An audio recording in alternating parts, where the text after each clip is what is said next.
रामचंद्र की और मुक्त वंशी। इस विषय में कहें, इस पर ये सम्मति मिली कि जो आपकी इच्छा हो।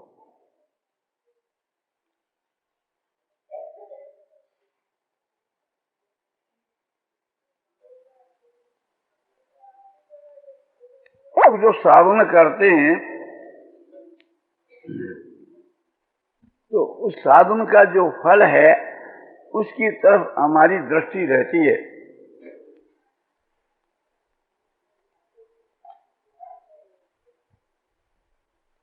इस कारण से हमारा साधन तेज नहीं होता। हमको उचित है कि साधन से भी बढ़कर के साध्य को समझना चाहिए। जैसे भगवान की जो भक्ति है तो यह साधन है, और उस साधन का फल जो भगवान की प्राप्ति है वो साध्य।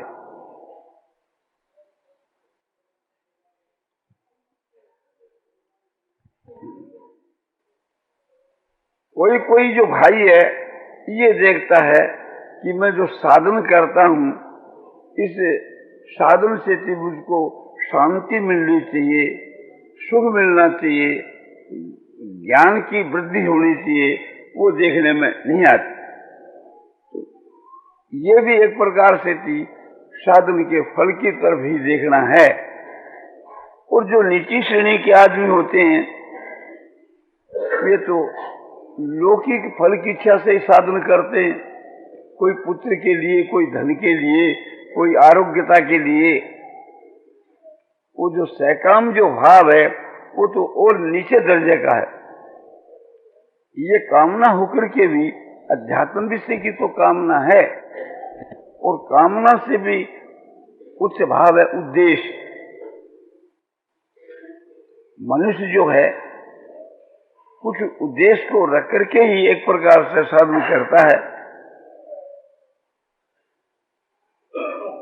किंतु साधक को साधन की तरफ भी अधिक ध्यान रखना चाहिए। निष्काम भाव से जो साधन किया जाता है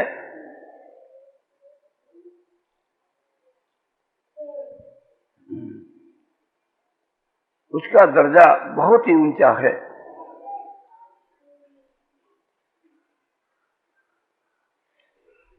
जैसे भक्त प्रहलाद हुए,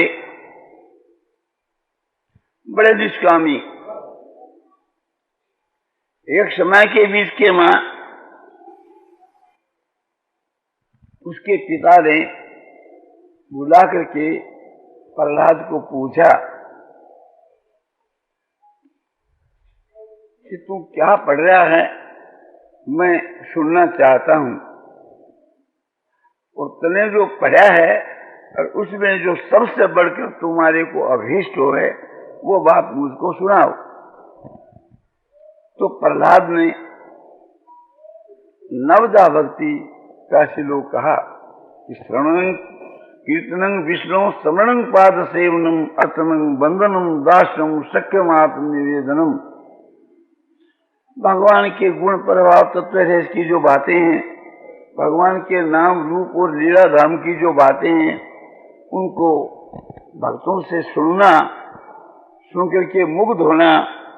जैसे बीन बाजे को सुनकर के मृग मुग्ध हो जाता है, इस प्रकार से मुग्ध होना, सुनने के समय में सुनने के ही परायण रहना, ये शरण भक्ति है।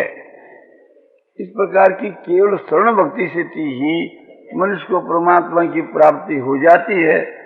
जैसे 7 दिन के बीच के महाराजा परीक्षित को हो गई। परीक्षित को ही क्यों, धुंधकारी को भी हो गई जो बड़ा भारी पापी था। कीर्तन भक्त उसका नाम है कि भगवान के नाम और गुणों का कथन करना, व्याख्यान देना, कथा कहना, ये सब कीर्तन भक्ति के ही अंतर्गत है। गौरांग महाप्रभु का समझो कि वे कीर्तन भक्ति के आचार्य थे।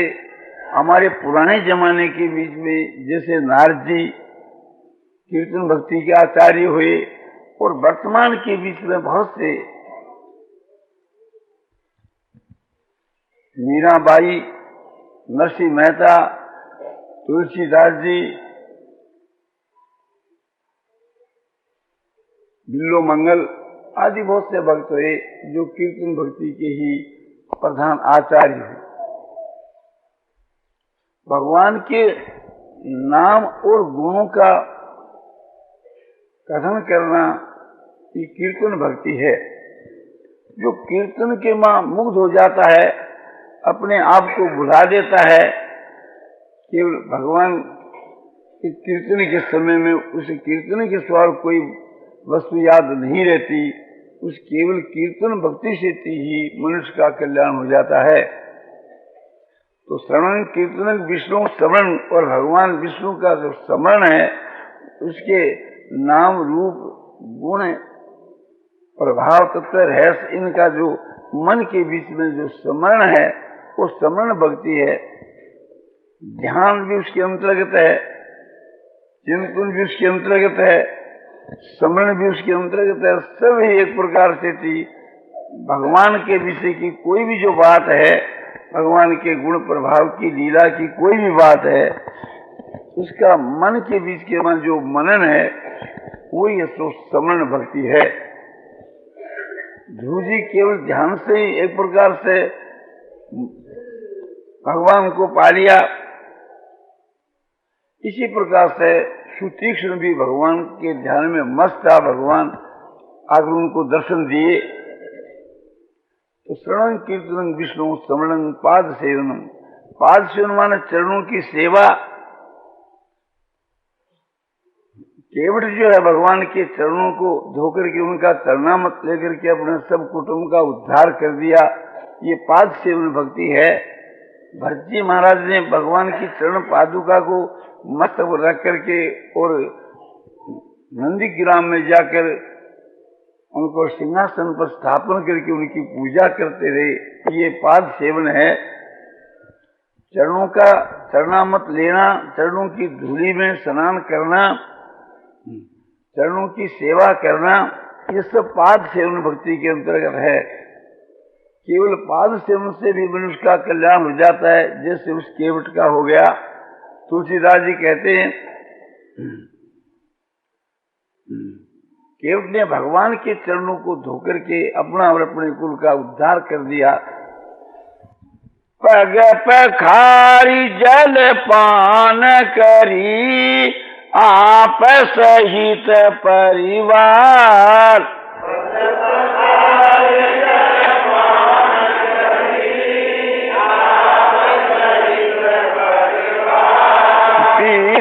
पार करी प्रभु ही पूरी मुदित गए हुले पार।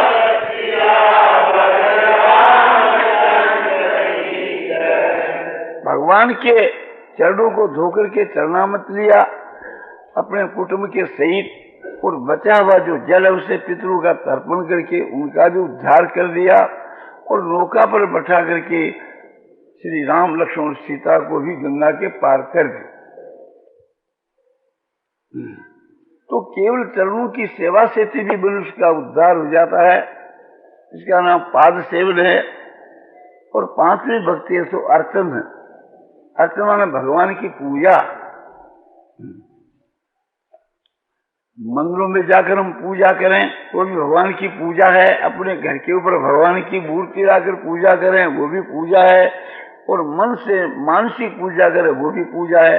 और सब में भगवान विराजमान है ऐसा समझ करके सबकी सेवा भी भगवान की पूजा है।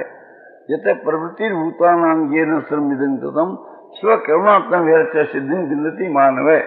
जिस परमात्मा से यह संसार उत्पन्न हुई है, जो परमात्मा इसमें व्यापक है, उस परमात्मा को अपने अपने कर्मों के द्वारा पूज करके मनुष्य परम सिद्धि को प्राप्त हो जाता है। और एक प्रकार से यहाँ नवदा भक्ति के मां जो पूजा सगुण साकार की पूजा से मतलब है, तो इसलिए इसके लिए भगवान गीता की 9 अध्याय के 26 के श्लोक में कहते हैं पत्रं पुष्पं फलं तोयं यो मे भक्त्या पर्यच्छति तदं भक्तु प्रीतः मस्नामि प्रियतात्मन। मस्नामी प्रियतात्मा पत्रं पुष्पं फलं तोयं यो मे भक्त्या पर्यच्छति। कि पत्र पुष्प फल जल जो पुरुष है भक्ति से यानी प्रेम से जो मुझको समर्पण करता है, उसे शुद्ध चित्त प्यारे भक्त का दिया हुआ, प्रेम से दिया हुआ, उसको मैं असनामी माने खाता हूं।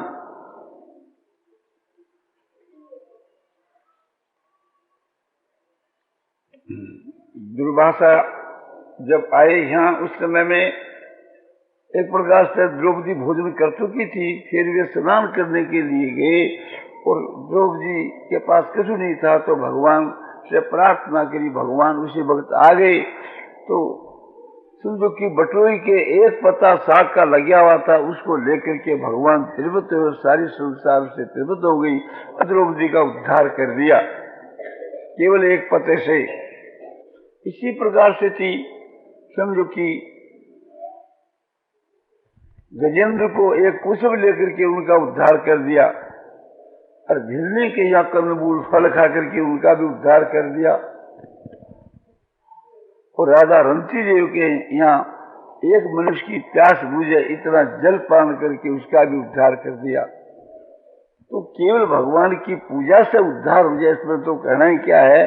पूजा के समझो कि एक अंग से भी उद्धार हो सकता है, साथ में प्रेम रहना चाहिए।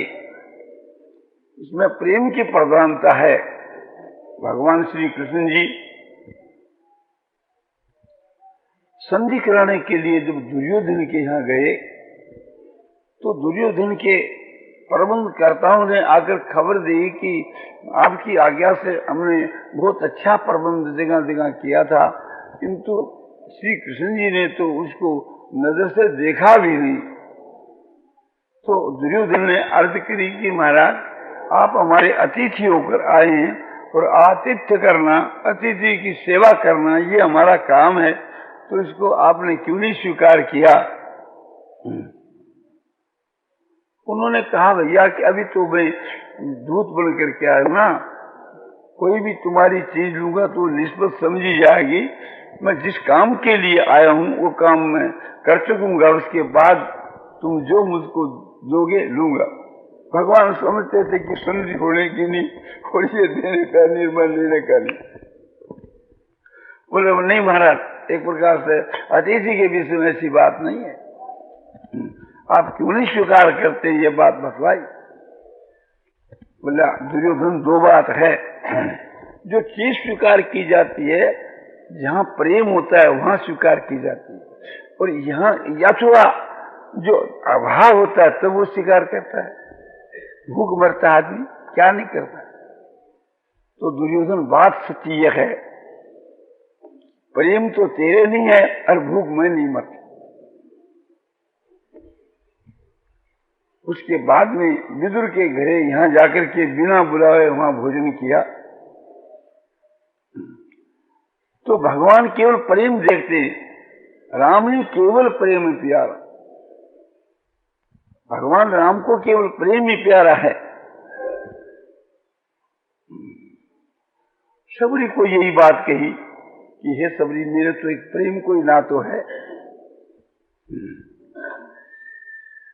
तो पत्रं पुष्पं फलं तोयं, ये जो बात एक प्रकार से ये प्रेम की पूजा है।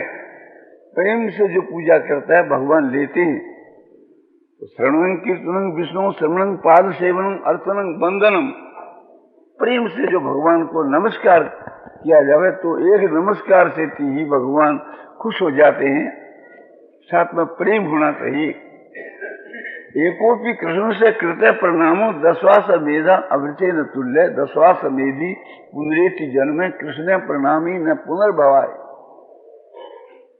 ये महाभारत के शांति पर्व में भीष्म जी ने राजा युधिष्ठिर से कहा है कि भगवान श्री कृष्ण जी को जो एक बार नमस्कार किया जाता है उसका 10 अश्वमेध यज्ञ के समान फल होता है।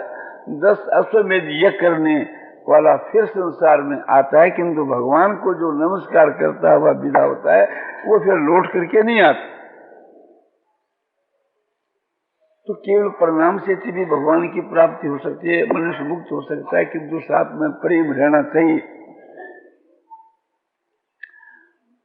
ऐसे दास भाव, सख्य भाव, आत्मनिवेदन भाव, ये तीन भाव रूप।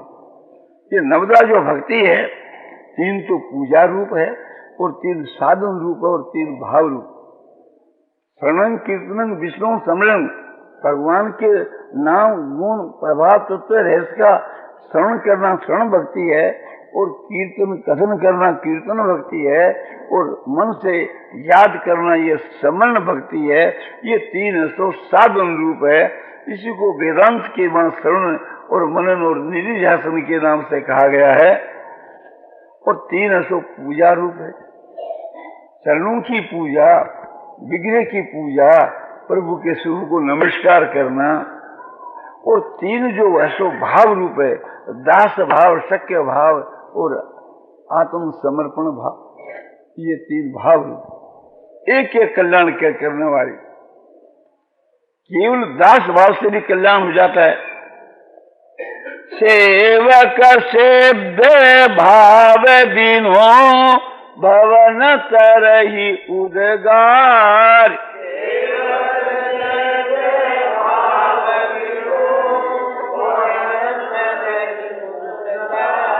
भजिए राम पद पंकज, अस सिद्धांत विचार सिया। स्वामी सेवक के भाव बिना ये मनुष्य भव सागर के पार नहीं कर सकता। प्रभु हमारे स्वामी और मैं उनका सेवक, इस भाव के बिना ऐसा सिद्धांत समझ करके भगवान के चरणों की सेवा करनी चाहिए। और सखा भाव जो, सख्य भाव जो है, सख्य जो भाव है, जैसे अर्जुन का सख्य भाव था, उसे एक प्रकार से मनुष्य कर सकता है। जैसे सुग्रीव का श्री राम के साथ में सख्य भाव था, तो जैसे सुग्रीव का उद्धार हो गया केवल सख्य भाव से और आत्मनिवेदन से। जैसे राजा बलि ने अपना सर्वस्व भगवान विष्णु के समर्पण कर दिया और उसका उद्धार हो गया, ये आत्मनिवेदन है। ये नवदा भक्ति सुनाई तो सुन करके की, और हिरण्यकशिपु ने उसके ऊपर थोड़ा क्रोध किया और कहा कि विष्णु तो मेरा शत्रु है, उसकी भक्ति तुझको नहीं करनी चाहिए, मेरे से बढ़कर कौन है, मैं ईश्वर हूँ, मैं इस संसार के मां सब कुछ हूँ, इस वास्ते मेरी भक्ति करनी चाहिए। और यदि मेरी आज्ञा का तू पालन करेगा तो मैं तुम्हारे को युवराज पद दे दूंगा, और यदि हमारी आज्ञा का पालन नहीं करेगा तो मैं तुम्हारी ऐसो कत्ल करवा दूंगा। उन्होंने कहा ये तो हमारे बस की बात नहीं है, भगवान की भक्ति का त्याग कर देना ये हमारे बस की बात। प्रहलाद ने भगवान की भक्ति का त्याग नहीं किया, और हिरण्यकशिपु ने उस पर बहुत से अत्याचार किए, किंतु सब निष्फल हुए।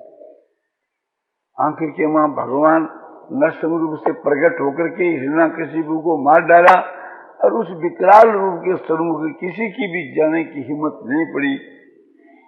ब्रह्मा जी ने प्रहलाद को उनके पास भेजा, खुशी के साथ प्रहलाद चला गया और उसको उठाकर अपने हृदय के लगाया और कहा कि मैं तुम्हारे पर बहुत खुश हुआ हूं, अब तुम जो इच्छा सो वरदान मांग। उसने कहा प्रभु मैं आपकी भक्ति करूं और आप मुझको बदले में वरदान दें, वो भक्ति कैसी? वो तो सौदा है, बढ़िया जो है रुपया लेता है और सौदा देता है, तो मैं बणिक नहीं हूं। मैं जो आपकी भक्ति किसी फल पाने के उद्देश्य से नहीं की। भगवान ने कहा ठीक है, किंतु हमारे संतोष के लिए तुम कछु मांग। प्रहलाद ने सोचा कि बार बार भगवान कहते कि तू मांग लो, तो इससे ये मालूम होता है कि हमारे भीतर में कोई छिपी हुई कामना है। तो प्रहलाद ने कहा प्रभु जब आप बार बार कहते हैं तो मैं यही वरदान मांगता हूं कि मेरे भीतर में कहीं छिपी हुई कामना हो तो उसका विनाश कर दीजिए, मुझको आप निष्कामी बना दो। कोई भी प्रकार की कामना मेरे हृदय के मन न रहे, यही मैं आपसे वरदान मांगता हूं। तो ये निष्काम भाव। कोई भी काम हम करते हैं, कोई भी प्रकार का साधन करते हैं, कर्म योग, ज्ञान योग, भक्ति योग, अष्टांग योग, ध्यान योग या कोई भी प्रकार का, और ये समझते हैं कि एक प्रकार से इसका फल तो अपने आप ही होगा, मांगने की क्या आवश्यकता है। तो मांगने की अपेक्षा ऐसा जो भाव है उत्तम है, किंतु सूक्ष्मता से हम विचार करके देखते हैं तो ये भी सूक्ष्म कामना ही है। तो किस उद्देश्य से करना चाहिए, अपना कर्तव्य समझ करके करना चाहिए। ज्ञान योग, ध्यान योग, कर्म योग की तो बात ही क्या है। श्री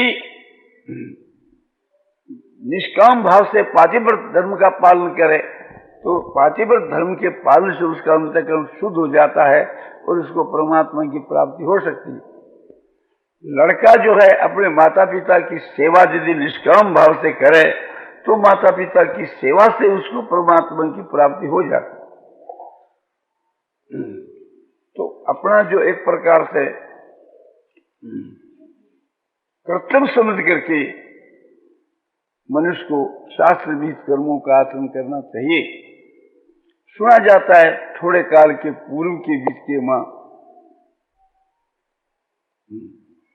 पंढरपुर के बीच के मां एक पुंडलिक नाम का लड़का हुआ कि माता पिता का भक्त हुआ। उसने माता पिता की खूब अच्छी सेवा की, प्रातः काल शौच स्नान करके की, उसके बाद में अपने माता पिता को शौच स्नान कराना और उनके लिए अपने भोजन बना करके खिलाना और बचा हुआ जो भोजन है खुद खाना, और माता पिता के उच्छिष्ट बर्तनों को मलना, उनको आवश्यकता के समय हवा करना, उनकी पगचम्पी करना और उनके रहने के लिए समझो कि अच्छा मकान और सोने के लिए अच्छी सेज और हर प्रकार से माता पिता को सुख पहुंचाना, स्वर्ग से भी बढ़ करके अपने माता पिता को सुख पहुंचाया करता था। इस कारण से एक दिन भगवान स्वयं वहां आए, आकर उनके पीछे में खड़े हो गए। बोला पुंडलीक, बोलो कौन है? कि मैं भगवान।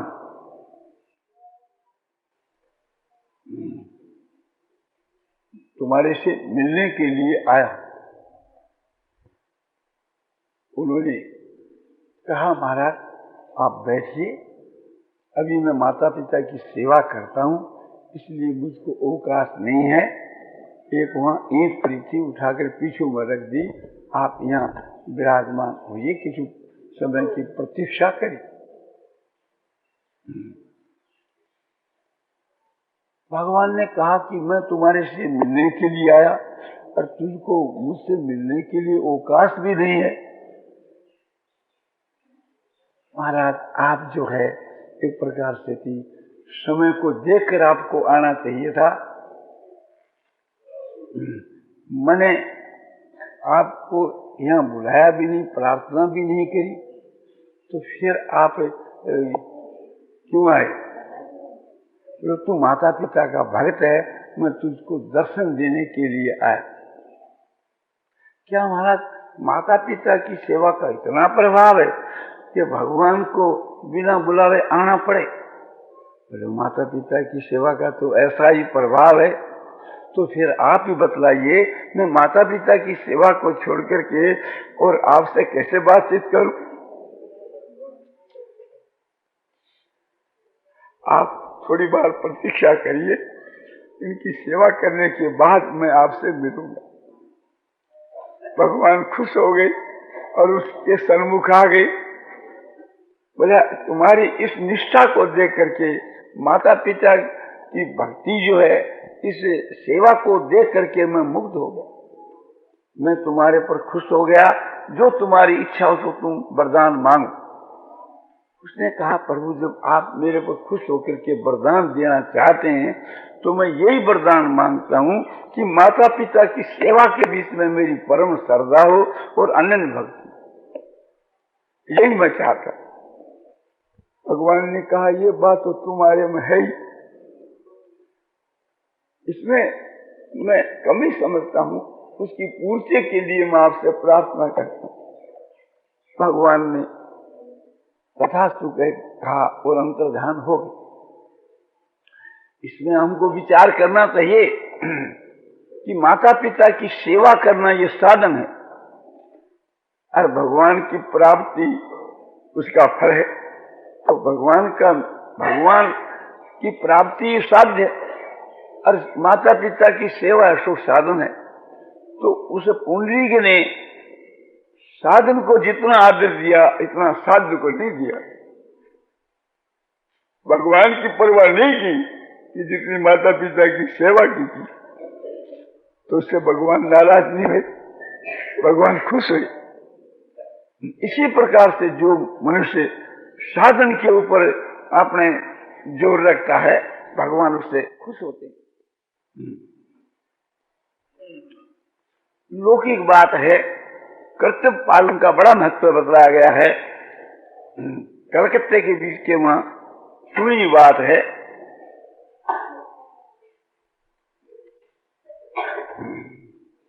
पुरानी बात है कलकत्ता का। जिस समय लाट साहब था तो लाट साहब ने कानून बना दी कि इस रास्ते से थी मटर जा सकती है, आ नहीं सकती।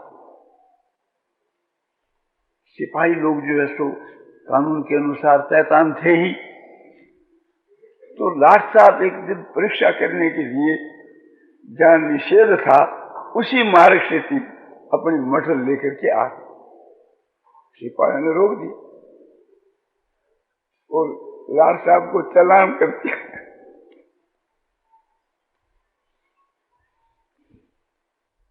तो लाट साहब ने उनको इनाम दिया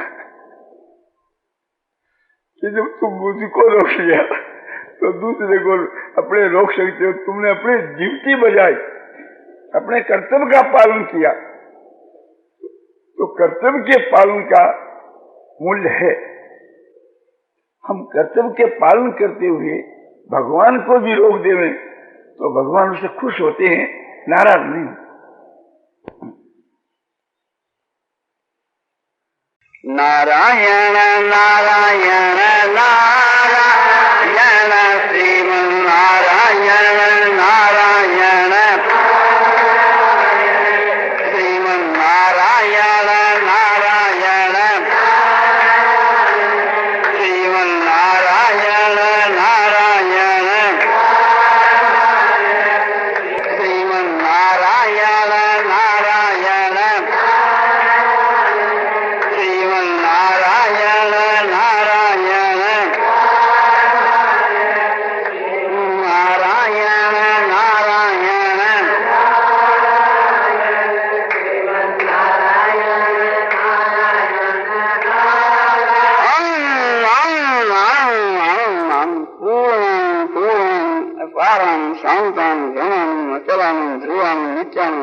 बोधस्रुवं ज्ञानस्रुवं नाम जीवां शांति शांति शांति।